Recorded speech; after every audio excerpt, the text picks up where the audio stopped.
Mind Matters. Today I have the pleasure of chatting to my very good friend Brad Bourner, former fellow Royal Marine, a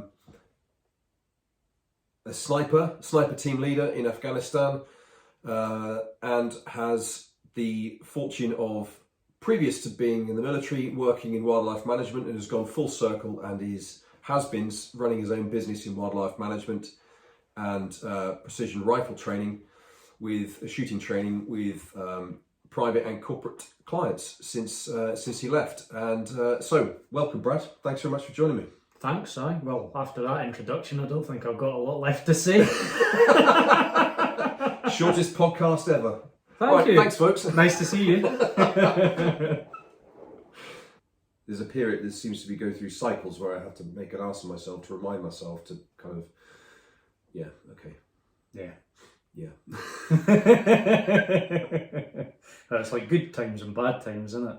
When you think everything's going well and that, there's always something to knock you down a peg or two and realise, oh, well, that was actually a good time.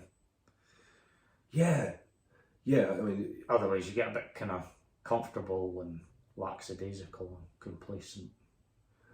Well, yeah, I mean, that's the thing about being in the Corps, isn't it? You know, you join because you want to go and do stuff, but every time you're away and you're sitting and twiddling your thumbs, sat in the berg and hurry up and wait, drip your tits off. Yeah. Moan about it all, but then afterwards you think, oh, I was hoofing, actually. I really enjoyed that. Yeah, when you're not in that moment and you've got time to look back and reflect, yes, it's never quite as bad. But it is the duty of every Royal Marine to drip at every opportunity. Yeah, well, that was one of the best quotes I think I ever heard in the Corps was, you know, it's a Marine's prerogative to drip. Yes. And we're the best at it, because if you gave a Marine caviar, he would still complain about the taste. And I just thought that was fantastic. It summed it all up. It's true. It is true. We are eminently capable of dripping to the highest degree about anything. Doesn't matter what it is. Always moan. Yeah. Always take the piss. But then as soon as they tell you to get off your bargain, it's like, right, come on, let's have it. Yeah, absolutely. It's all forgotten about. You get on, you do the job, and yeah, everything's good again. Get it done, back in time for tea and medals. Yeah. So this isn't going to be a drip session. You can drip as much as you want, mate. Absolutely. Oh no, I think I'm saturated now. Waterlogged. Need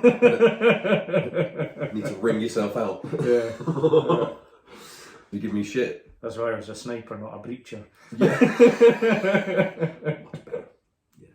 Distance is good. Yeah. You can't see what's in front of you.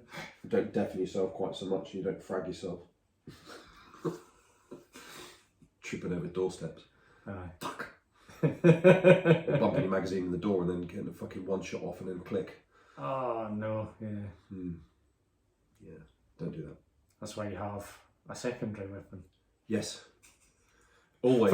For those fuck ups. Those fuck ups, yeah. Not the unplanned circumstances that the enemy impose on you, but your own fuck ups. Your own fuck ups, yeah.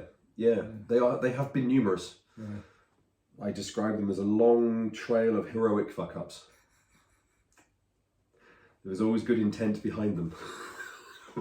Yeah. Didn't go out to deliberately fuck up. No. Mm-hmm. Well, don't think so. Yeah. Can't think of a time. But then... No, but that's kind of one of the strange things. Well, we both did it there. We stopped and paused and thought about it, because this whole kind of mental awareness or mental health kind of... what do we call it? I do like the term of kind of mental fitness. Yeah. Because you've got to keep your brain fit. You've got to keep your mind fit. Yeah. But that, without digressing too much down another rabbit hole, because we were talking about fitrats before. But and I've completely lost myself now. Mental health. Yeah. So we were talking about how we weren't necessarily tripping ourselves up, but then we had that pregnant pause and we were thinking about it, because the whole aspect that we've been learning about in recent years, and you obviously understand it a lot better than I do, is that the brain tries to trip us up. You know, it's self-sabotage. That's Yes. the word. Yes. You know, we don't intentionally go out to do it, but somehow that slips in.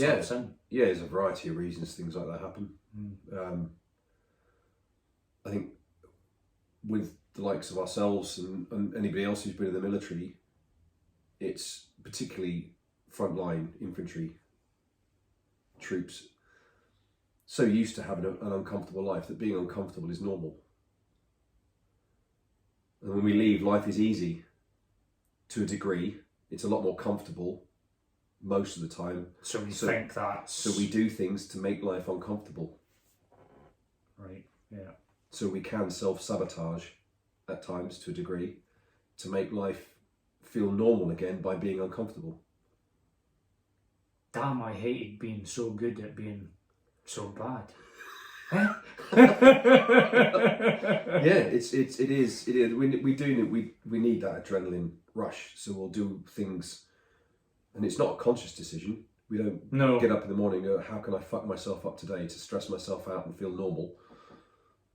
That's not what we do. Well, I think that was probably one of the biggest takeaways from, you know, going through therapy and stuff with the likes of yourself, was afterwards I maybe assessed it, or a lot of the feelings that I was going through during my kind of hospitalisation or whatever, that in the run up to that I thought that it was adrenaline, a feeling of adrenaline, which is what most of my career through the military and potentially younger life was, because you're pushing boundaries, you're learning, developing, and you're always pushing forward and you're progressing.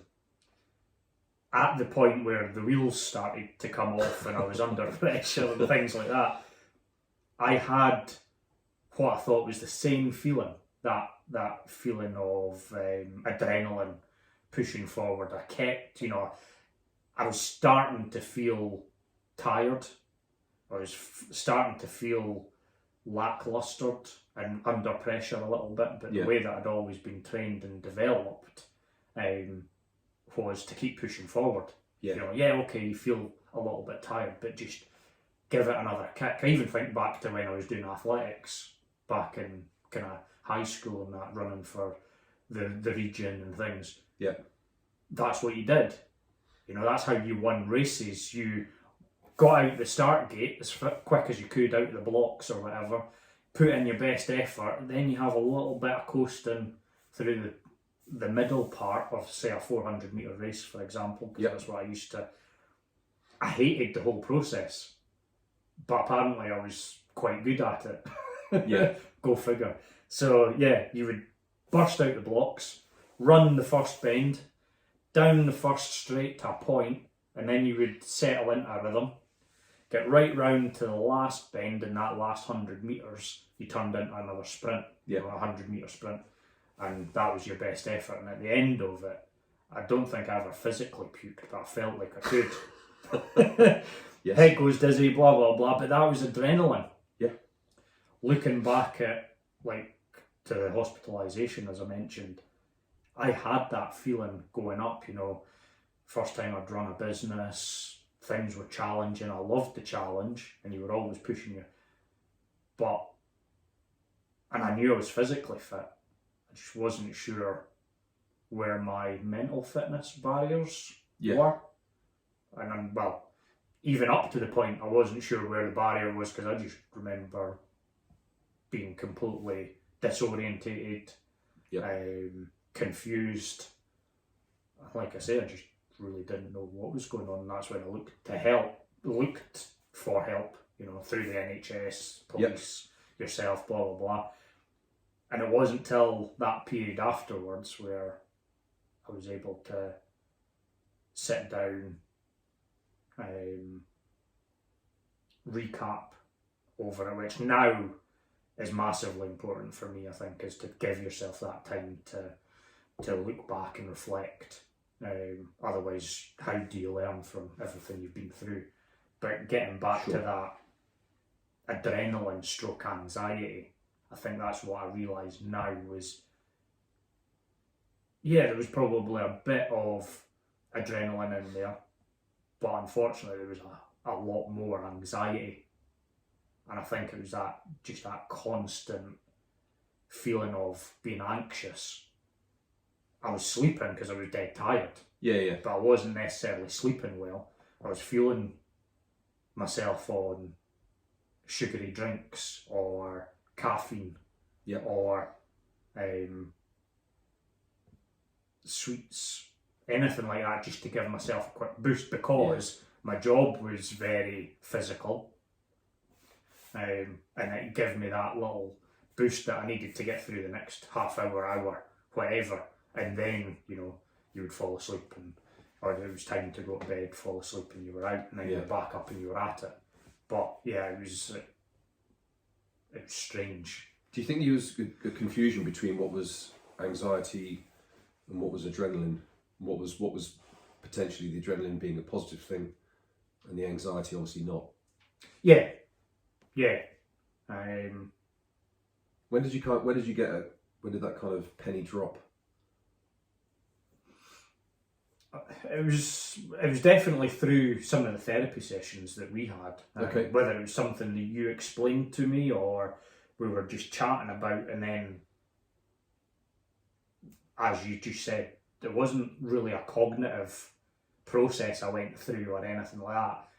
There's something in the back of your mind that you've heard or learnt at some point through life, and then the penny just drops and you go, that feeling wasn't adrenaline, that was anxiety. Mm-hmm.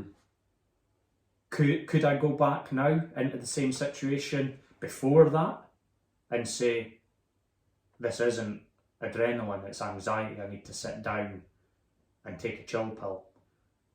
I'm not entirely sure I could. However, the awareness that I have now is, well, let's not think or hope that it's all adrenaline and we keep pushing forward, because I have been busy for X amount of weeks, X amount of months. This is where the reflection, I think, is very good, and being honest with yourself. It's not... Yes, that's really hard as well, isn't it? Well, I think, certainly from my point of view, my kind of personality or character, and looking at the jobs that I've had, being in the Corps, we've always had to push beyond, and even working out in the countryside, wildlife management, out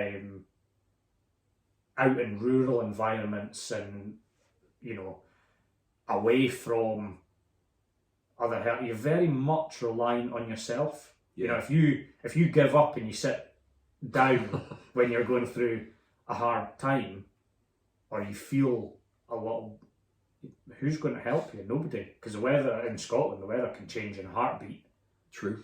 You're already feeling tired, so if you're up the top of a mountain, you still need to get back down. So it is one of those things, you just need to, a little bit more effort, then get to the bottom. Once you're at the bottom, chill out and reflect, or, and I think that's almost how you need to, whereas I came straight out of the Corps at the pinnacle of my career, being as fit, physically fit, as I've ever been before. Yep. Having loads of different skill sets, loving life, setting myself up for a challenge all the time. So that thought of climbing a mountain, getting to the top, I knew I could get to the top probably in jig time. Yep. And get back down and still have a lot of energy and life about me. Yeah. So what do? Well, there's another mountain, I'll go and climb it. And that's how, I suppose, looking back at it now, that's how I was living life. Yeah. I was running up and down and climbing all these mountains to see when I was going to run out of energy or fall over or whatever. So is that the self-sabotage bit coming in? No, it's learning boundaries, I'm not sure, but what I am a lot more aware of now is, when you get to the bottom, or you think that you need or you have the opportunity even. Sometimes you don't think you need to stop and rest, but you've got an opportunity to. Why keep pushing on? Yeah. You know, life is the long race rather than the short race. It's kind of the marathon rather than the sprint, isn't it? So, yes. Yeah. I mean, even MLs are kind at times and give you forced rest when you're going up mountains, don't they? Are they? Yeah. Is that not because they have to? I think it's just it's forced kindness on their part. They have to follow protocol. Well, if they lose everybody, then they've not done a very good job. Pretty pointless, yeah. So, but no. Is that something? Do you think you had that kind of that stubborn streak before you joined the Corps, and that's what drove you to join in the first place? Was there anything that happened? You know, kind of life stuff at school, etc., that kind of helped to develop that drive and that push to you know, that desire to push yourself to that extent? Yeah, I think so. I think I've always been brought up, you know, my parents were always very good at saying, like, you know, what you put in, you get out, so effort-wise. Sure. And always do things to the best of your ability. Doesn't necessarily mean you're going to be the best at everything. Yes. But maybe that was the desire within inside me, was always to be. I think largely I'm a very competitive person. Yeah. I always have been, you know, sports, I've always been very physically active in life, doing sports from a very young age. You know, me and my brother got into karate when we were very young. I was 5 or 5.5 when I started, 5 I think. Okay. Got in a really good club, training twice a night. So yeah, some nights you get home from school, you didn't want to do anything, and your parents go, no, you know, you've said you want to do this, you've committed to it, so commitment, that meant a big deal. And even when you didn't feel like going out initially, you just give that little kind of kick on, you end up in the dojo, you do an hour's worth of training or whatever, and you come out buzzing. Yeah. Even though when you think about it beforehand, you wouldn't have gone. So I think that helped. I ended up going through all my gradings and stuff and getting to my first Dan black belt by the time I was 9.5 I think it was, which even at that point apparently was very young. Yeah. It hadn't happened. It was a Japanese sensei came over from Japan, did our Dan gradings and everything, and it wasn't too long after that the whole system kind of changed, and you couldn't actually sit your first Dan grading till you were 10 or older. So I'd managed to do that just before the cut-off, even though the cut-off wasn't there. Sadly, things within our club changed and we lost one of our instructors, and then I didn't continue the karate much longer after that, which is a shame, because when I look back on it now, it was great for strength, flexibility, and confidence. Yeah. What made you not continue? What was it that? Well, me and my dad kind of went through all our gradings at the same time. Okay. And Dad was obviously a senior student, as as our instructor, our sensei for the club, left. He had other life kind of paths that he went on. Yep. He let the club go, and you know, there was always a good following. Yeah. The amount of people came up, and Dad essentially took on the club. And did a lot of the training. I was like 9, 10, something like that. But even at that young age, I thought, well, what can I learn off my dad? He's the same kind of grading as me. So it kind of lost that incentive from my point of view. I didn't feel like I was going to be progressing. And I suppose looking back on it now, life, I'm always trying to learn new things and incorporate those new lessons and skills into life. Yeah. I think the more skills and experiences you have just help in life. So that's kind of the mindset I've always had through that. So from karate, that stopped, but then we were at school, I did PE, or physical education was obviously one of the core subjects that you had to do. I ended up doing gymnastics, maybe when I was younger, going through karate as well.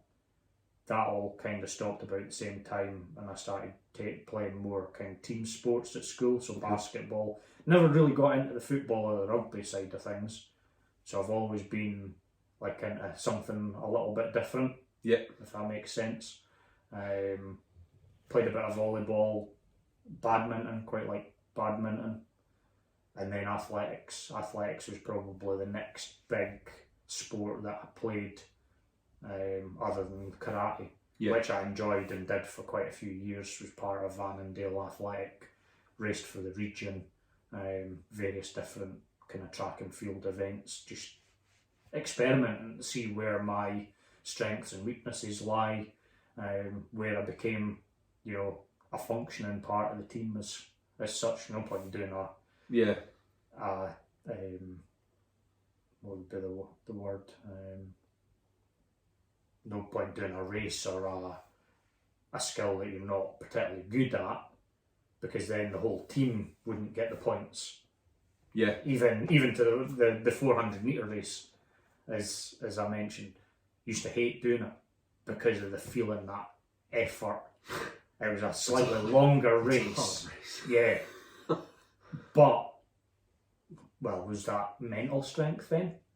I would say so. I always pushed myself to be near the front, out of the start and round that middle bit, so that when I was knackered and I'd give it that little bit at the end, I was still near the front of the pack. And it might only have just been because somebody wasn't as physically fit or as mentally fit that day, that they pulled back more than I did. I was feeling better and I ended up in front of them, or vice versa. Yeah. And that's what I noticed throughout a season or a couple of seasons, was you were always there averagely. Yeah. Or at the front as such. There was always maybe 3-4 of us that were always the first ones to finish. Yeah. But depending on certain days, it was different people. Well, it's good grounding, isn't it? Because you've got the team element and that awareness of,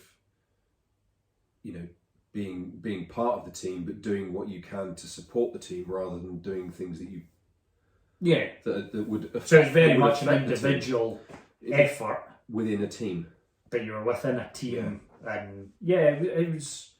I think looking back at athletics was really good from that point of view for me, because I felt I was contributing as an individual to the team. Yes. But then you got that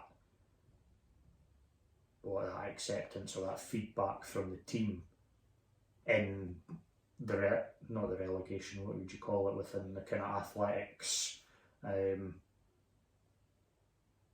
tables, when you're competing against other clubs and things like that, we were always there or thereabouts, we were maybe never a premium or a premier athletics team, but we were always at the top of our league as such. So well, this is the thing though, isn't it? Barring injury, it's the mind that gives in before the body does. The body's capable of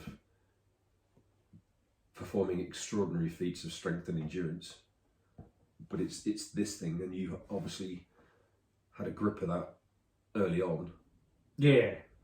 Whether I was aware of it at the time. Probably not. No, probably not. It was obviously a strong competitive streak, and you like to push yourself. Good grounding for the core.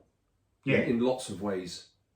Within that, I'm sure that stubborn, bloody-minded, I will not quit.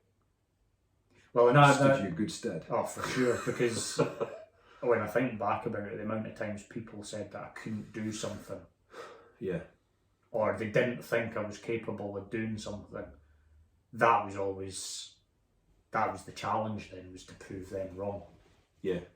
I think to a large degree within myself, I knew I was capable of doing it. Yeah. But that gave me the ultimate reason to make it happen. Yeah. So how did that fare in the core, that mindset? What was it? Was that something that continually spurred you on to want to do more, achieve more? Yes. I think ultimately the answer would be yes, but I think there was a deeper drive for myself just to experience. I whether I've heard that, I must have heard it from somewhere, because I wouldn't say I was intellectually bright enough to come up with it myself. But the way I see, life, what's the term that, or variety. Variety is the spice of life. And Sure. I enjoy my food, and some of the nicer food is the stuff that has different spices and flavours. Not hot spice. Yeah. Because sometimes it's that hot you can't actually taste what it is you're eating. And Yeah. nowadays it gives me hiccups straight away. If I eat anything too spicy, and it takes the pleasure out of it. It's having that balance, isn't it? And just being able to experience what life's got to offer. So I think that's what it was in the core for me. Was I did have an idea, a direction of where I wanted to go, but you also get the option to try other things. Yes. And sometimes I do think that it's maybe a negative trait of mine, is if somebody gives me lots of options, I hate turning any of them down. Okay. You want to do all of it? Yeah, I'd like to try a little bit of it, or at least try it to see whether I like it, or I've got, the time and the capacity to do it. Or, like you say, it's, I hate not having options. Yeah. If that makes sense. Does that make me greedy? No. No, I don't think so. No. No, definitely not. It's, I'm just, how much do you think being in the military, being in the Corps, kind of enhanced or refined, depending on how you want to, or mixture of that, your mental strength and your drive? How much was that developed and strengthened?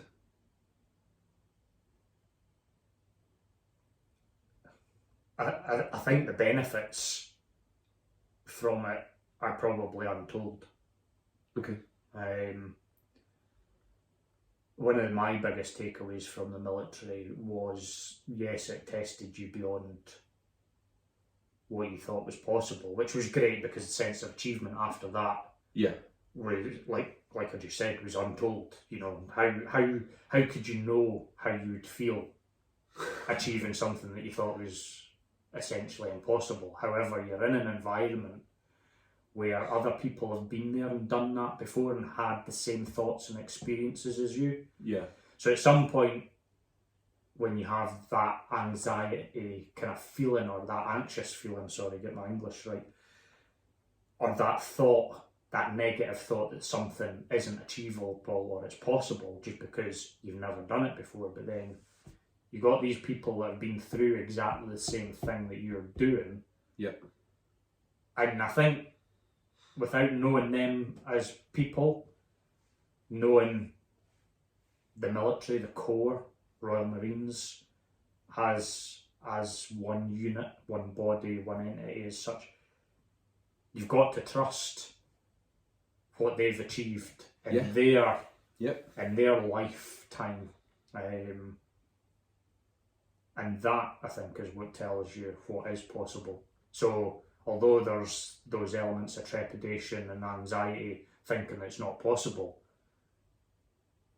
you go and give it a go. And I think, there's one of those key phrases at the moment you hear a lot going about is, don't be frightened to fail. Because if you're frightened to fail, you'll never try anything, will you? 100%, yeah. You always live within you. But as we were talking about earlier on, that self-sabotage element, if you feel too comfortable, the mind puts you in an uncomfortable place or situation. Yeah. So instead we did it for fun. We did it as a job. Yeah. We pushed our boundaries. And we got paid to push. Yeah. And test. And to be pushed and to be tested. Yeah. As well as inflict it on ourselves. So I think, sorry, without digressing too much, going back to your original question, how did that benefit me, or was it of benefit? It was, because I've always tried to keep an open mind, and I think certainly our community within the Corps was very much that, was that we were given the opportunity and the time to reflect and question what was going on. And if you had a question, you always received a plausible answer, or most of the time. Obviously, time critical situations, you maybe didn't get there and then, or you would realise the answer as you were going through that situation. Yeah. But afterwards, you know, thinking about courses and instructors, if an instructor didn't know the answer, he didn't bullshit you. Yeah. And tell you what he thought was the right answer. He would say, like, I don't actually know, but I'll come back to you with an answer. So at no point do I ever really feel that I was fobbed off or told lies just for the sake of finishing the process. You know, somebody giving me an answer to the question I had. It wasn't the right answer, but it was an answer done and dusted. I think that, as far as I was concerned, within the Corps, was something we always did, was maybe didn't do the job or get it done straight away there and then. Yeah. If that direct route wasn't there, but you always found a way to get the job done in the end. And I think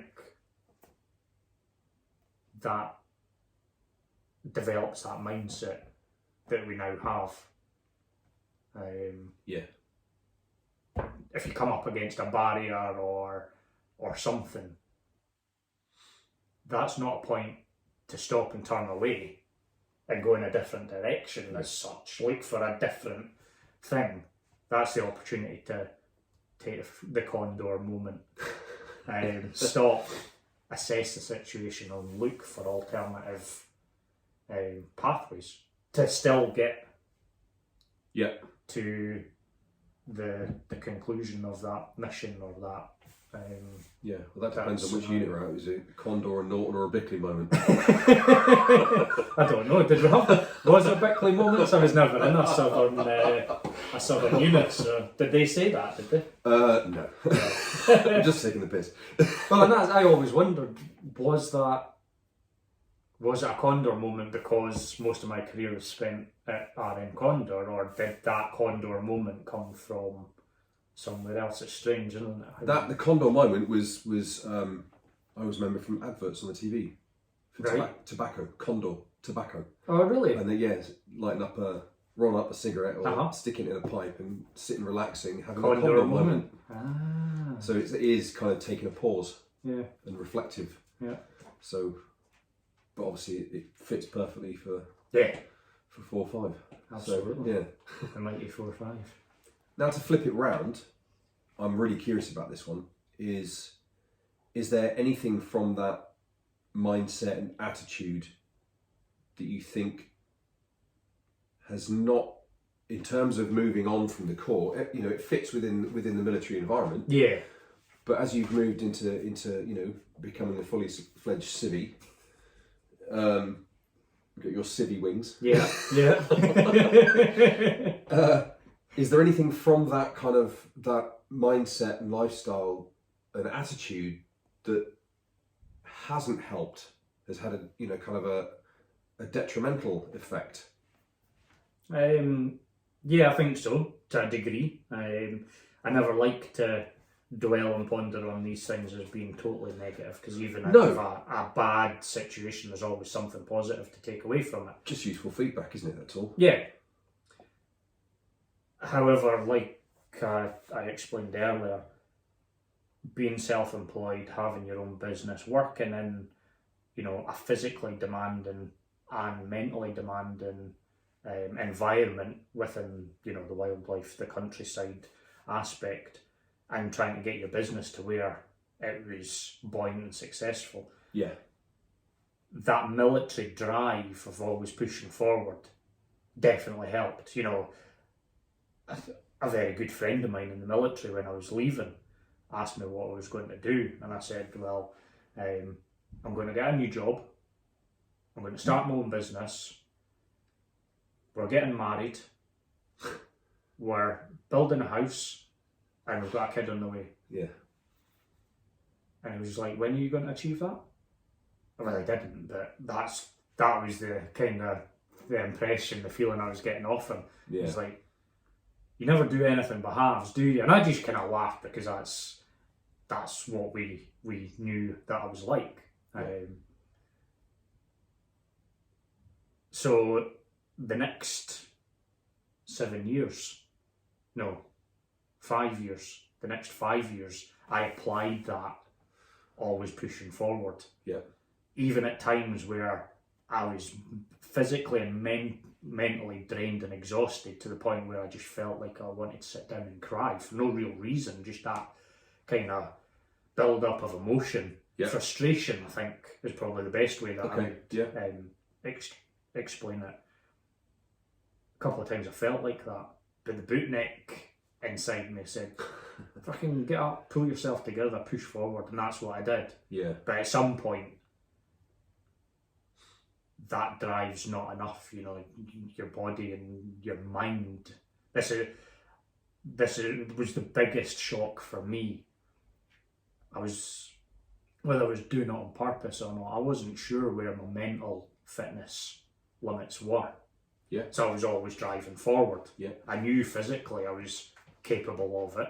We'd always been taught in training, your mind will stop you much sooner before your body does. So I was always pushing that aspect, I think. But then, you know, you have external factors, what's the right word? Negative situations coming in on an already kind of stressed, physically, mentally kind of job aspect that I was doing. Okay. Whether it was money worries or health worries elsewhere within the family or whatever. So that stuff's always playing on your mind as well as you're digging out blind, really trying to get the business going forward. So I think, you know, the day that I couldn't function cognitively, I was trying to get to work, you know, with firearms, with dogs, with vehicles towing trailers, things like that. But I couldn't focus like I usually do. Yeah. I wasn't organised. I was already 2 hours late or something getting out the door for when I had done my timeline to arrive at work. So that imposed more stress and confusion to the situation. And then the relatively simple drive of going down the East Coast, all I had to do was navigate around Aberdeen, get down into Angus and turn right for another half hour or whatever, and then I was at the location where I would be working. Just remembering that route and reading simple signs, and I was even trying to follow my phone, the sat nav on my phone, but none of it made sense. Yeah. To the point that I just stopped. I was tired. I felt like I needed to sleep, but I knew I needed to get somewhere. I didn't know how to get there. I had my mate phoning me up who was expecting me. Look, are you alright? Do you need a hand? I didn't want to impose on him. I said, look, I'll be fine. Just feel a little bit tired. I'll get some sleep. I'll wake up and then I'll be there. Blah, blah, blah. Didn't want my missus necessarily worrying about me because she already was worried, but she thought getting back to work, some normality would help. Yes. So I asked my mate to essentially lie for me, saying that I'm at yours if Mrs. phones to see where I am, blah, blah, blah, so it wouldn't cause her to worry. But all that negative kind of feeling made me feel even worse in an already, you know, confused state. And I just remember pretty much being a kind of dribbling wreck. But I still had the wherewithal within me, probably from training. Yeah. And I always reflect back and treat it as first aid. And the first part of that Dr. ABC is assess your situation. Yeah. You know, are you safe? can you go and help anybody else? And at that point, I was like, I'm not safe because I haven't got a clue what's going on. See, that for me is possibly one of the most impressive things about your story of that part of your life, is that you had, despite where your mind was at and heading, you still maintained that enough composure within that. It's like you compartmentalised that bit to kind of hang on to make sure that you got yourself somewhere safe. Yeah. It's astonishing, actually. I don't think I've ever heard of anybody under those circumstances doing that. Right, okay.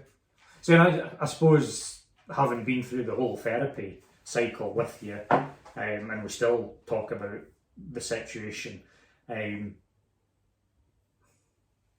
don't know. I find it very difficult to take reassurance or compliments like that. Yeah. Obviously, I just did what I did at the time.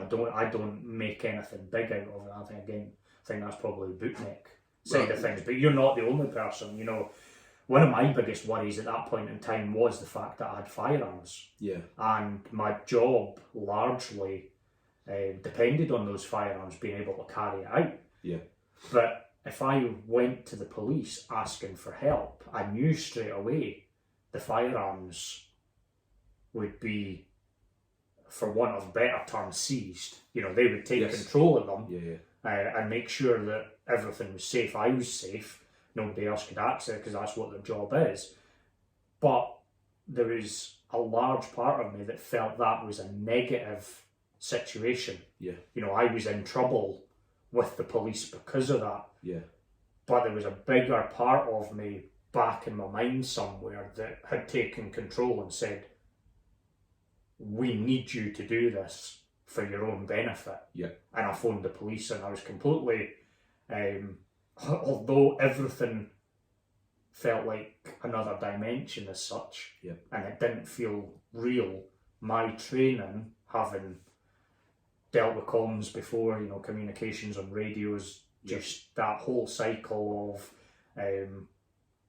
kind of lost procedure or Lionel location, incident, casualties, all that kind of, that's basically what I went through, a 9-liner with the police. Yeah. The difference being, I was talking about myself. I wasn't talking about a situation that involved other people. It was that situation involved me. I was the casualty, and I was conducting first aid on myself, which I suppose, looking back at it now, it's almost like an out of body kind of experience. Not out of body and that kind of, but it was very much, you know. But having been through there, try not to digress too much, I think the biggest nice feeling I got from that whole situation was the way that the police treated me. Yeah. You know, I thought I was seriously in trouble. Firearms, police, firearms units, that's what I was expecting. I stayed on the phone with the control room at the time when I'd asked for help. They sent out a car, fully expected it to be a firearms unit. Why would it not be, you know? Especially given my background with the military and weapons and all that. As far as I'm aware, it was just a normal unit car that met me on the motorway. The reason I'd asked the police for help was because of my confusion. I was finding it difficult. I knew something wasn't wrong, or wasn't right, didn't know what. But if I had tried to get out of the lay-by at that point with the vehicle and everything else, I was probably going to cause an accident. And again, that's what I did not want to do, was bring anybody else in to my kind of shitty situation and make them a casualty. Yeah, no, that... So that's kind of, going back to your original question. That's okay. Did that pushing on mentality or ability from the core have a negative effect on me? In that situation, it very, very much did. And to me, that whole situation at that time, like, if the world could have opened up and swallowed me, I would have went gladly. Yeah. I hadn't lost all fight, but that's what it felt like, and to the point where very proud, kind of humble person, but strong and confident at the same time.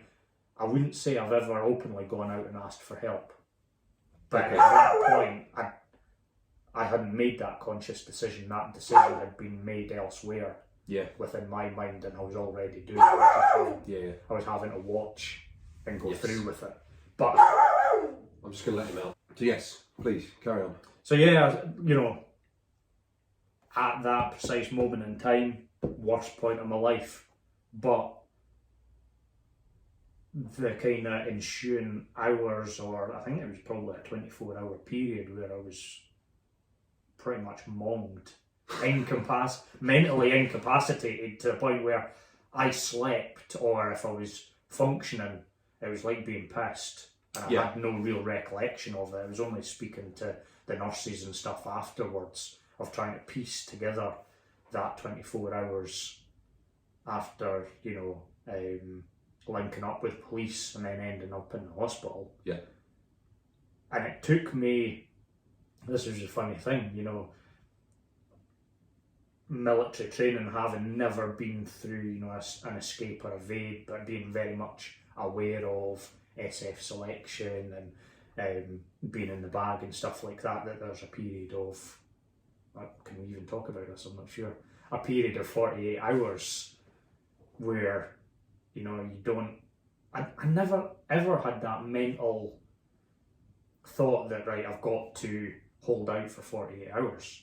But there was something going on in my mind that was completely skewed and mistrusting that for a period of 48 hours when I'd already asked for help and the hospital were trying to help me, I resisted that help. And it was only at one point, obviously, where I'd had a period to rest. I literally blacked out and gone to sleep for 24 hours from what the nurses had said. Then I started coming back round. They were obviously still trying to help me, but there was a bit of resistance going on. And one of the nurses said, look, you came to me, or you came to us asking for help. Just let us help you. And I was still so tired. Yeah. At that point, I went, yeah, do you know what? Fuck it. I did ask for help, and I do need help. And I just kind of relaxed. And from that point in time, I started to try and make sense of what had happened. I took the help that they offered. It was, you know, it was strange because I was on the ward and essentially I could lay on the bed all day if I wanted to. But there was still a routine within the hospital. You know, you were up at 6 o'clock for breakfast. They wanted you to be up and about, even if it was just sitting through in one of the TV rooms or whatever. They wanted you to be active, and then lights out were like 10. So it was kind of like being back in the military. But the benefit that had for me was getting into a comfortable routine that I was used to. And from there, I was able to like take bigger bites at life again and bring back daily life. So at first it was just a case of get up, wash myself, do the toiletry, convenience type thing, make sure I was presentable to the world, you know, dressed, clean, shaven, all that kind of stuff. And it was all stuff that we went through basic training in the military. But then you were revived, refreshed to take on the rest of the day. You then went and got breakfast, which gave you the energy to make it through the rest of the day, carrying out simple tasks. And for the initial few days, just staying calm or just being present in the moment was more than enough. And then it was time for lunch. But it was that routine, and then gradually, as I felt better, you know, trying to work out what had happened in the lead up to that. Who I was, or what the issues maybe had been to cause that, and then, you know, getting more help from people like yourself, Because that was the first time we spoke, really, wasn't it? It was when you were on the ward. Yeah, I was in the hospital, and thankfully, the Royal Marines family, I was still involved with the reserves at that point. So there's still a duty of care, and they'd found out that I was in hospital, and I remember Keith Robertson, who was the MTO at one point when I was at Faz Lane. Okay. He was actually the finance officer. Oh, Forget his name or the title. I don't know. Yeah, but as part of RMR, and he was the first person that kind of touched base with me and actually came to the hospital. Okay. And spoke to me, reassured me, and that was a massive step forward, you know, and relaxing and feeling like everything was going to be okay.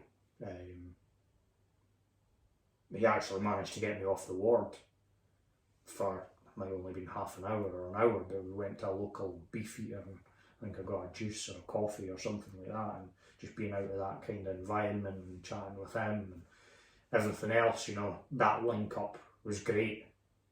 And then to know, you know, that was again slowly getting back into it. So I was really lucky at that point, still being, I'd left full-time service, gone back to the reserves, but having that link back. Yeah. And then giving me the help to move forward, rebuild and move forward, as well as still, you know, living my civvy life. That was really helpful. Plus, from my point of view, in the long term, because my business revolved around firearms, my firearms had been temporarily suspended pending further review at that point.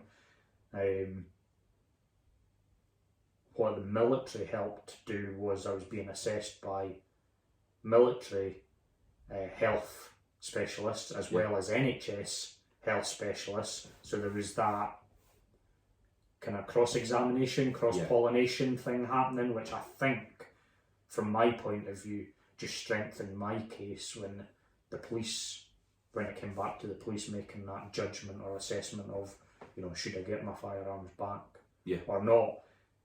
To their benefit and gratitude, they were nothing but helpful through the whole phase, you know. They realised that my income, my family's income and welfare as such depended on my ability to use firearms. However, they did say, you know, it was going to be a long process in getting it back, but they would, where possible, do everything to facilitate that, and they did. And it wasn't that long, actually. It was, I think, 8 to 12 months, which sounds long, but in that term, I really didn't appreciate. I've had physical injuries, and some physical injuries take a long time to recuperate from. They do. But a mental injury, I just didn't appreciate how much physical energy it sapped out of me. Yes. But again, you know, that rebuilding cycle, you know, to the point where I can talk about it now and say it was probably 18 months to 2 years before I was at the point where I could probably function on my own individual level. Still, you know, having coaching sessions with yourself after that period. But it was surprising how long that recovery process took from that. Yeah. Good point, actually, you mentioned there, is how, after obviously we got to the point where we did that assessment at the beginning, then we did an assessment, I think it was about 6 months later, wasn't it? Yeah. That point, and there was a vast difference. From the point you were asymptomatic of PTSD and the effects of things that would, you know, the output of that, of you stressing yourself out. With the pressures of life and work, etc. how important was the follow-on coaching after we kind of finished the therapeutics phase? How important was that coaching piece for you on the back end? Massively. I think. Well, I say I think. I know. Even to the point now that, you know, I still come around and see you, grab a coffee, and it's generally just as I would like to see it, a friendly chit chat. Yeah. However, there's still elements of that I feel is probably a coaching element. You know, I regard you as a friend now, but obviously we met because you were in the mental health therapy side of things. But having come from a similar background to myself, I found that a lot easier to relate to. I never ever felt like I had to explain simple things to you because you already understood. You understood the environment I'd come from, why I maybe did certain things or whatever. So again, that was a decision I made. You know, I had the offer to go through NHS health professionals, but I chose not to. I was aware of yourself and asked yourself. Well, you actually offered the help, but nothing happened for a long time until I actually made it happen. So it was never that pressure to get on with the recovery process as such. What I did feel from the NHS was that they were pushing almost instantly for that to happen. And I do remember weighing up my options and them telling me that I only had something like 10 visits as such, and then that was my allowance. And I was like, well, what happens if this can't be fixed in 10? You know, it was 10 1-hour slots. At that point, that already kind of re-induced stress to the point that, well, what happens if I get to 10 and this isn't sorted, and I don't feel like I can manage it on my own or whatever. Never ever got that with yourself. You know, what you offered was start to finish, whatever time scale, whatever it took to get there.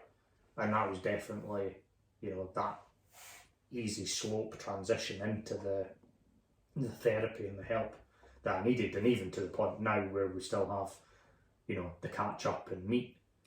That I still ask you for kind of life coaching information, or it works both ways though now. You know, that's the beauty of the conversations we have and the friendship we've got now, is that we, you know, the conversations, we help each other out. Which is nice. I like that. It's good. It's good.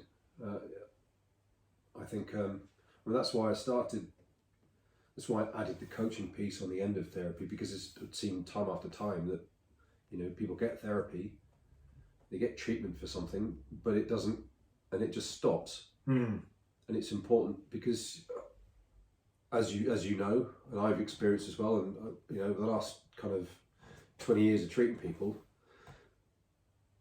you have wobbles after treatment finishes, and it's good to have that fallback to be able to go, excuse me.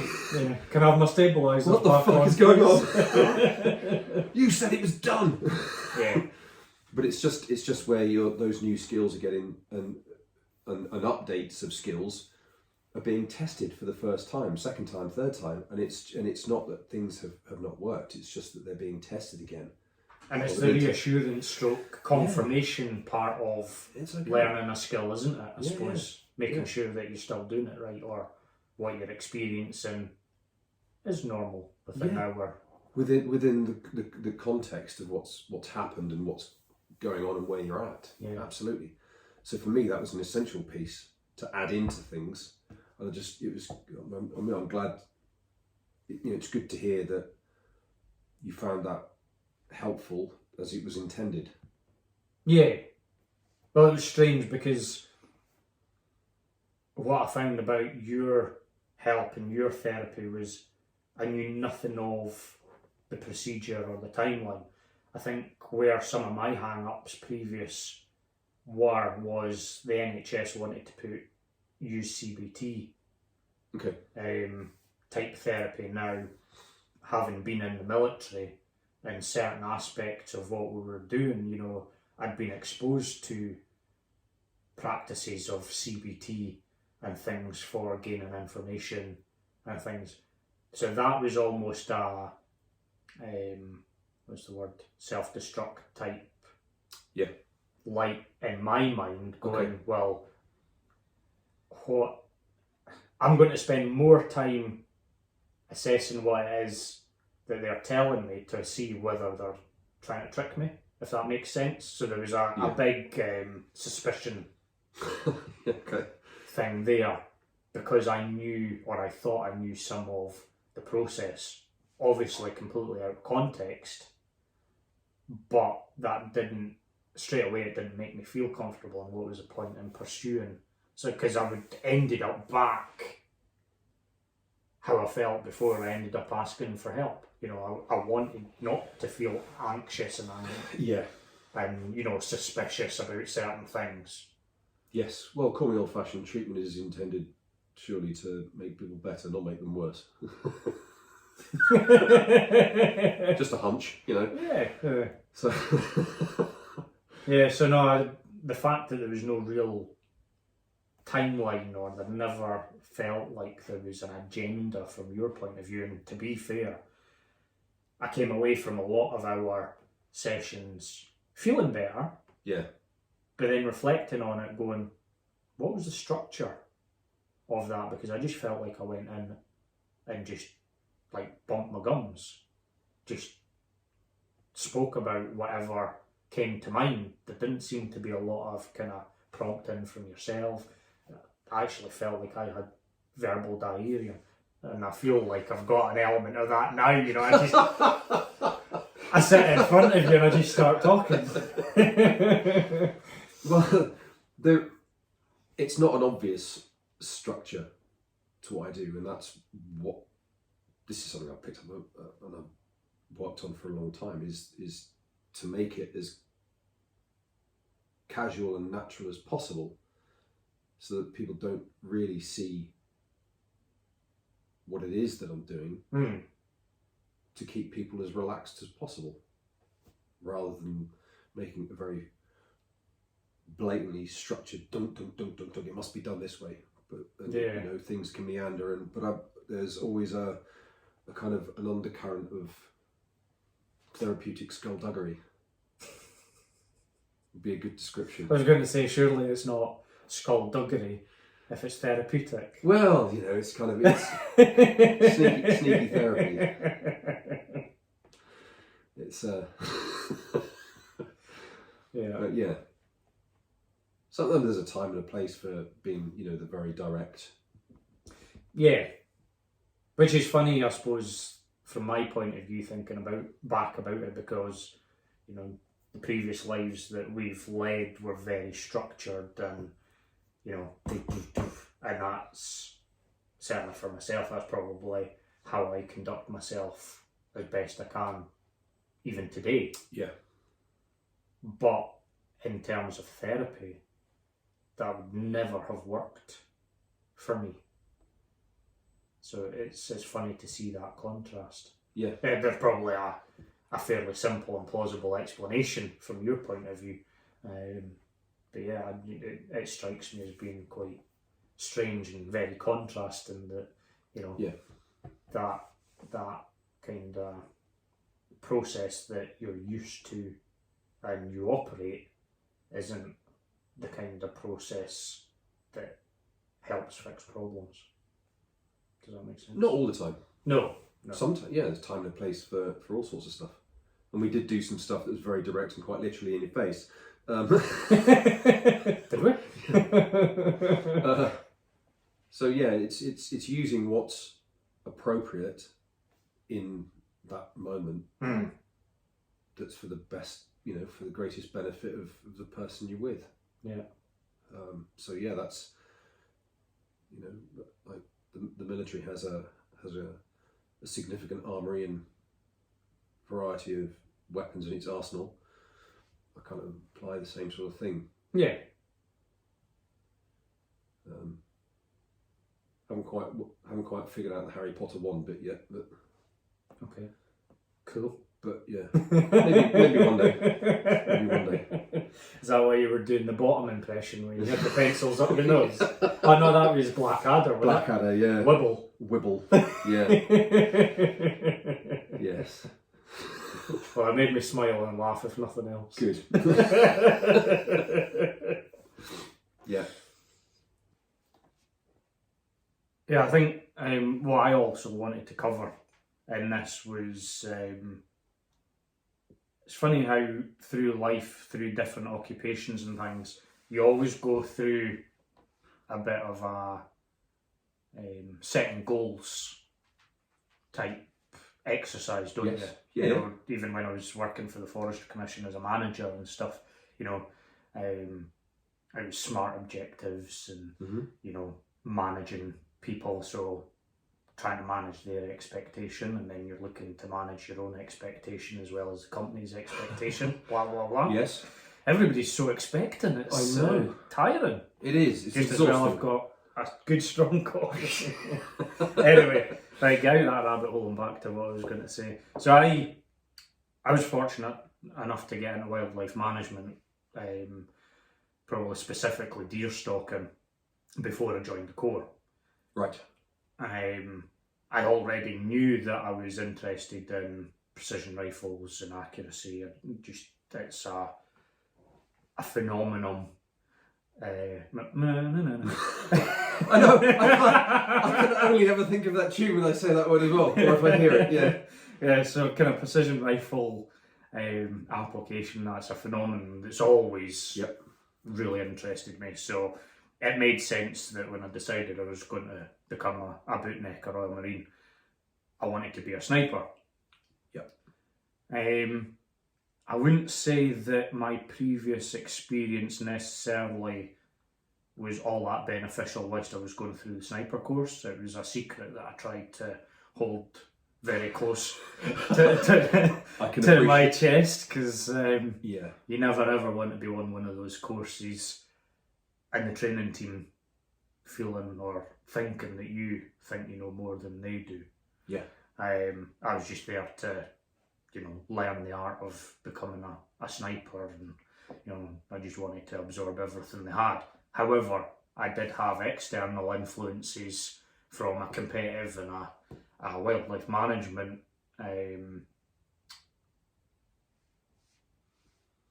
what's the word? Kind of environment that I felt would be very beneficial. You know, there would be that crossover of skills and experiences into sniping. So then to be able to pass the course and then deploy operationally as a sniper, be kind of field promoted into team leading a team of snipers and doing that whole thing, that part of my career really, I suppose, I would say was the pinnacle. You know, I always had aspirations of doing selection and becoming, you know, a special forces operator. Life threw me a curveball, didn't go down that path, but going back to objectives, setting out to achieve one thing and doing it, becoming a sniper and doing that operationally, you know, I was on cloud nine. You know, I really did find myself being the eyes and ears of the CEO or the OC at that point in time, and then having the ability to reflect on that and realising what I'd achieved was phenomenal. Yeah.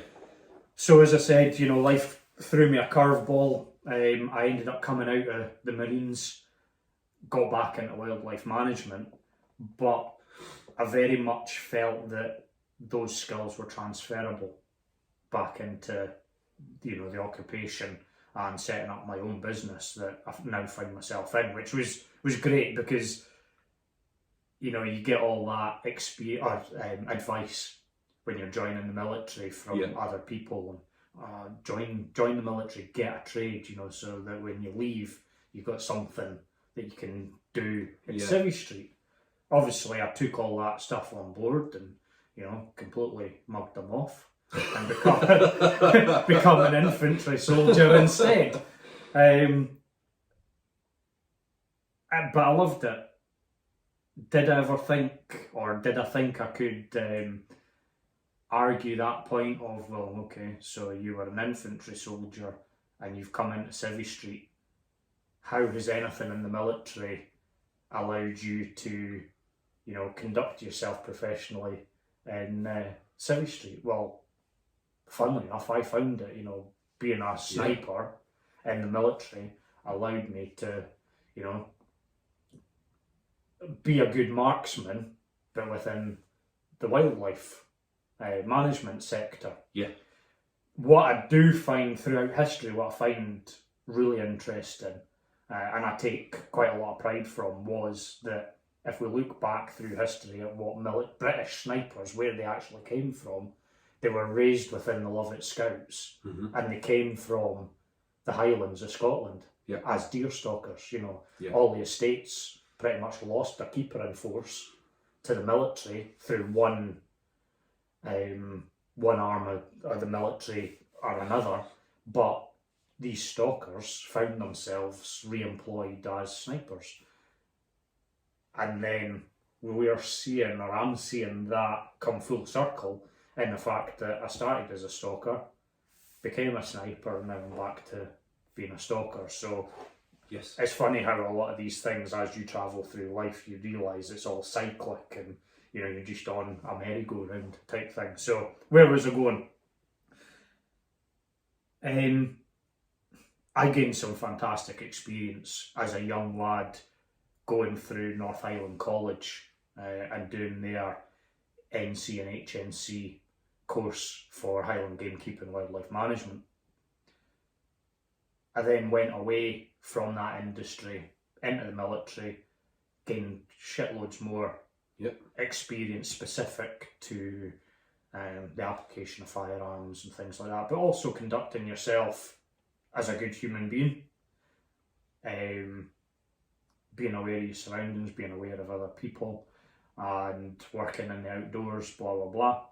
And then I've had the opportunity recently to put back into what I was lucky enough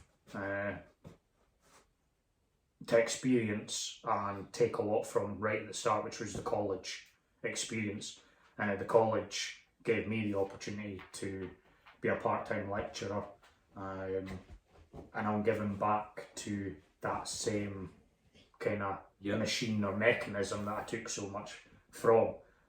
And it's strange sitting in this position now, being able to say that, because that wasn't part of my life plan, was to then, end up sharing my experiences with other people. But that's, again, what I think is a great part of life, is being able to share those experiences. I reckon I've made a lot of shortcuts, or I've had the ability to take shortcuts through life because of the experience and knowledge that I've gained from older people that have been at that same point in their life, and then have fed back into the system. Yeah. And I think now is my opportunity, having suffered a mental injury and working in the industry. I can see the crossover of experiences and things like that. The industry itself, gamekeeping, stalking, wildlife management, you are part of a team, but a fairly distant and fragmented team quite often, but you find yourself in your own company, in your own space a lot of the time. You have to be very resilient, self-sustainable, because of the environments you work in. You're physically fit. Most of the time you're pretty confident in your own ability, because you go out and you get it done with very little guidance, nurturing, things like that. And you're problem solving all the time. So, very proud type of industry. There's more and more women coming in, which I think is good. You know, we've all got something to offer. We've all got our strengths as well as weaknesses, things like that. But for a long time, and probably still is, a very male-dominated environment, industry. So again, you know, to ask for help isn't something that we do well.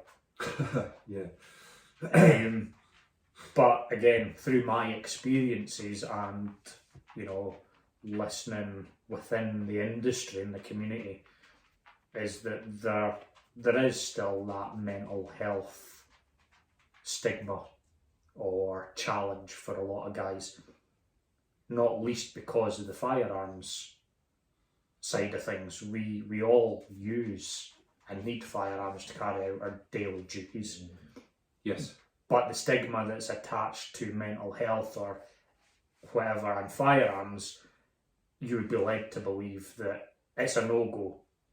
But from my own experiences and, you know, where the police helped me was in identifying the fact that there is mental health. I don't like to use the word issues, but everybody has different ways in dealing with things, whether it's physically or mentally. Yeah. And the police are aware of that. So there is people out there that are dealing with mental health situations, whether it's an illness or a challenge or whatever. Some people just need somebody to chat to, offload that problem. Some people maybe need medication to help them deal with it. I think what I'm trying to get to is that there shouldn't be that stigma that it's not a foregone conclusion that if you have a mental health issue, injury or whatever, that you will lose your firearms. There's a good degree that they will be suspended for a period of time. Yeah, right. And that's right, yeah. Absolutely. I think what everybody needs to look beyond is that immediate thought of not having your firearms and never having them. Yeah. It's your opportunity then to show the police and the system that you're more than capable, and you know, what's the term, or what am I trying to get at? You're more than responsible enough to have that kind of onus bestowed on you. Yeah. To have firearms and manage daily life, because that's all it is, really, isn't it? You know, I think for everybody at some point they're going to have some kind of challenge mentally imposed on them because of daily life. That's how we learn, that's how we get through it. Even more so at the moment. I mean, the last couple of years has been difficult for anyone in a, you know, unless you live in a tribal community in the middle of a forest or something that just doesn't get affected by it. Yeah. Everyone's affected. Most people are affected in some way at the moment. So absolutely, 100%. Yeah, for sure. You know, and I suppose what's made this kind of timely or poignant at the moment is I had a message from one of my co-workers. There's a lad. He suffers from anxiety. As far as I'm aware, and this is third party information, obviously, but the brief that I was given was this guy suffers anxiety. It's getting to the point where he feels that he needs help, whether that's through medication or some kind of medical help. But what was kind of exacerbating his anxiety even more was the fact that he was a firearms holder, and would they take his firearms off him, which would then mean that he couldn't perform the functions of his duty within his work. Yeah. Potential offset to that would be that he would lose his job, wouldn't be able to provide for his family, which was now growing because he was expecting a baby. So again, all those kind of heightened anxieties and things like that. But I think, and then I had that question posed to me. Having been through the system, I've got access to people within the firearms the police firearms kind of portal that I can speak to, feel very comfortable speaking to, and they said, absolutely, this person needs to get help, shouldn't be worried about help. Yeah. But the firearms side of things really is a secondary consideration at this point of view. The likelihood is, if everything goes well and there's no reason for him to lose them because of anxiety, yes, he wouldn't lose them. However, what they did stress was if he tried to cope, not ask for help, or try to cover up the fact that he was suffering from some kind of anxiety, and then that was known at a later date, then that would be seen as not being proactive, not helping himself, and potentially, that could lead to something worse, which then means that you aren't deemed to be responsible enough to own firearms, which, let's face it, firearms are granted on a trust basis largely within the UK at the moment.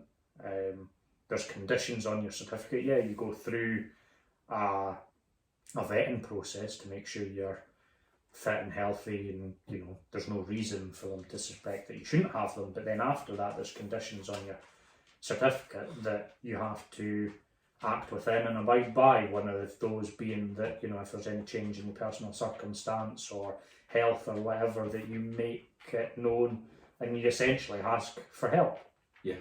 So as long as you're working within that guidance, there shouldn't really be any issue. And I think that from my point of view, I certainly worried about that before I ever got to the point of being unwell and needing help.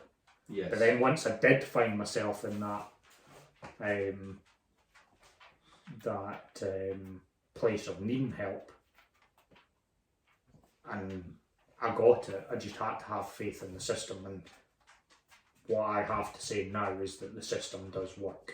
Yes. And I think everybody needs to have confidence in that rather. And I think that's really unfortunate at the moment for the police. The police force, I think, is looked on in a negative view now, because unfortunately there's maybe, I feel, and I'm maybe talking out of terms, but I think society is almost in a confused state to a degree, where the police are forced to interject and remind people of their legal obligations more and uphold the law.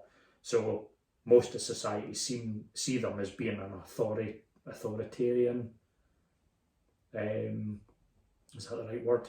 Yeah. Kind of system, rather than going back to what their simple basic motto is, to serve and protect. Yes. So they're a service for us, as well as, they uphold the law or whatever. So I've been fortunate enough to need their service, and they've provided me with a very good service. But I suppose before that, I could quite honestly say I was sceptical to a degree. But now I'm not. Yeah. And I think from a male point of view, in a very proud couple of industries, so the military and then the wildlife management sector, owning firearms, we've got a lot to potentially guard from. Yes. But my big emphasis to people out there that might find themselves suffering or unsure is just have the confidence to ask for help and go with the system, because it does work. Yeah, I mean, the fact that you've been through that whole process yourself, so it's not just hearsay. I can vouch for the fact that, Brad, you have absolutely worked through it, overcome it, and you've used the system to your advantage, and it did what it's supposed to do. It supported you, it helped you, and provided you with the opportunity to get back on track. Yeah. So you can take a lot of everyone can take a lot of reinsurance. Anyone who works in that industry or any other industry with firearms, that the system does actually work. It does support and help. So yeah. Well, I think for me it certainly gave me faith in society again. To know that there is a lot of good people out there, and we all want to help each other, and that's been proven. Yeah. At least to me. Yes. You know, yeah, for a lot of people listening to this, it's only my experience. They'll have their own kind of thoughts on that, but you know, I'm not a bullshitter. That is what's happened to me, and it wasn't very nice at the time. But we've worked through it, and you know, we're now sitting here drinking coffee and chatting on a podcast. So. Yeah, exactly. It's you know, I think the way you handled yourself and the way you conducted yourself with the police, you know, really paid dividends as well. You know, it's not difficult to treat people with respect. No. You know? But that's one of the things we've always been told and brought up. Yeah. To kind of respect and adhere to is treat others as you would like to be treated yourself. And I think as long as we remember those basic fundamentals... Yeah, it's not difficult, is it, really? No. Some people make it difficult, but it's really not. Yeah. Yeah. Yeah. So what's next for you? What's the next thing you want to kind of tackle and get stuck into? Well, continue kind of living life, experiencing, you know, the spices of life as such. But no, from a personal business point of view, life point of view, you know, both kids now are getting to the latter stages of primary school, so they'll be jetting off into secondary school soon, and before I know it, they'll probably be into, you know, further education, university, or whatever they choose to do. So, from my point of view, as a parent, I'll just be supporting them, and from my work point of view, I'll continue within the wildlife industry for as long as I can, but also an area that I've been trying to develop for quite some time now is precision rifle application, shall we call it. There's lots of different ways of describing it, but the sports side of the industry's taken off with Precision Rifle League, which is kind of something that's come across from the States and the whole world's getting involved in. So this year's going to see the first World Championships over in Turkey, I think it is, about June time this year. So the UK at the moment's busy doing selection processes for that through competitions. I was lucky enough a couple of years ago to get involved with the first league. I've had to take some time out of that just because of work and personal circumstances, and also trying to get another range facility up and running, which we hope to have online this year. And the appetite for that seems to be really good and positive and growing. So this year we're hoping that we bring that facility and that opportunity for people to come and train and learn online. And we've certainly at the moment we've got interest from around the world, not just within the UK, which is great, and I can only hope to build on that. And where's that going to be?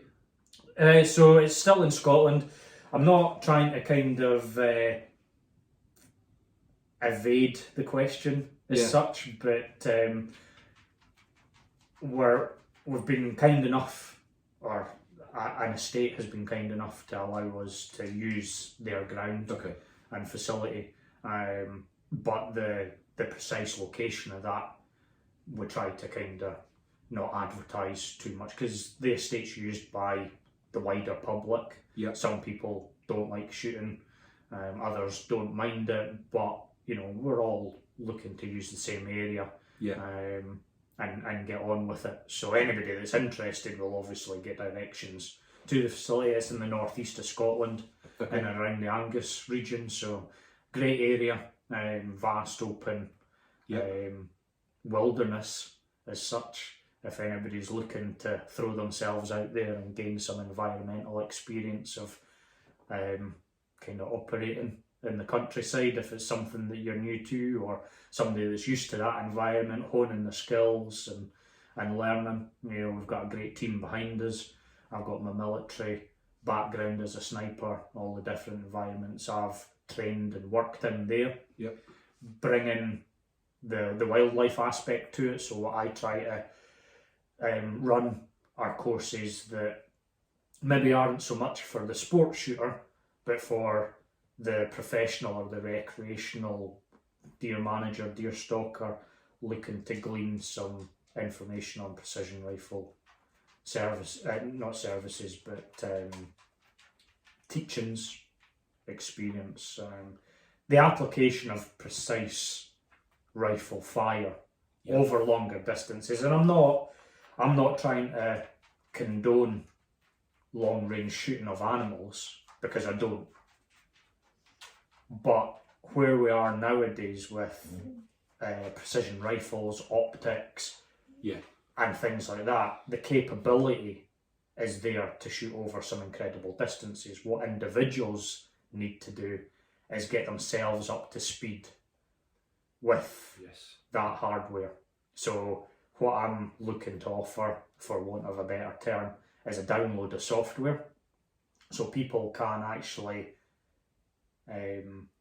identify what their capabilities are, but more important than that is identify where their limitations lie. And that brings us back within the realms of humanely applying those skills to, quarry animals, deer, foxes, predators, anything like that. So we're maybe talking about extending the range at which we can harvest animals, but it's not outside the realms of being humane and responsible and things like that. It's like any walk of life, any industry, things are progressing, and what we are able to achieve is getting better, but we still have to be aware of what's too much outside our own personal ability or whatever, So it is, I mean, and I guess that's another side or another element of having the right mindset. Is being honest and open with yourself about your capabilities and your limitations. For sure, there's a lot of talk about mindset at the moment and ego, whilst we need to be, what's the word? We have to be aware of, or we have to kind of celebrate, is probably the better way. I'm really bad at it, having been through the military cogs and what have you, taught to be very humble, and we tend to downplay our experience and our abilities and things like that. Actually moving forward and promoting that, my self-promotion is terrible. Despite a lot of people telling me I need to get out there and be better at it, so hopefully this is potentially a step in the right direction. But we need to shelve our ego quite often and say, well, maybe we're not just as good as we think we are. Keep an open mind, be very receive constructive criticism in the way that it's meant. It's not a derogatory thing. Somebody's maybe highlighting weaknesses, flaws, bad practice, because we're trying to improve ourselves all the time. It's not to downplay people. It's actually to boost them, to improve them. And through that, you get that confidence, and you've got that ability to speak truthfully, I think. You're not professing to be anything that you're not. But if you know that you're capable of doing something, why not be confident in expressing that? 100%. Yes. Well, I can hand on heart say, if you are in the wildlife management industry now, or you're looking to get into it, definitely get in touch with Brad and get some instruction from him, because his dual kind of life experience of military and wildlife management. Shut up, dog. No one better to teach you how to be the most professional with a weapon and to do your job to the highest degree. So definitely give him a shout. And talking about ego, I'm always eager to learn. So I have no doubt that there's people out there that have more experience, or, you know, Different. yeah, little nuggets of experience that I haven't got, and I can learn from yous. I just, you know, yeah. Old adage, isn't it? Every day's a school day. Absolutely. So, yeah, better get back to the smart board and Yeah, damn it. yeah. No, it's a good thing. Thanks for coming in today, mate. It's good. Well, Always a pleasure to see you. Likewise, and you share do coffee make and good food. coffee, yeah, yeah. And yeah, thanks for sharing your experience across a whole range of stuff. And I've no doubt there'll be people who will take reassurance and probably comfort and confidence from what you've talked about today, without a shadow of a doubt. I mean, I certainly do from my own perspective. You know, seeing you come through all you've come through and get back, you know, fitter, stronger, wiser. Yeah. It's just, you know, it's an absolute joy. So thanks, buddy. Well, no, thank you. No, thanks for inviting us, and thanks for all your help, and here's to the future. Ah, yes, yes. Oh, I won't raise an empty one. That's bad luck.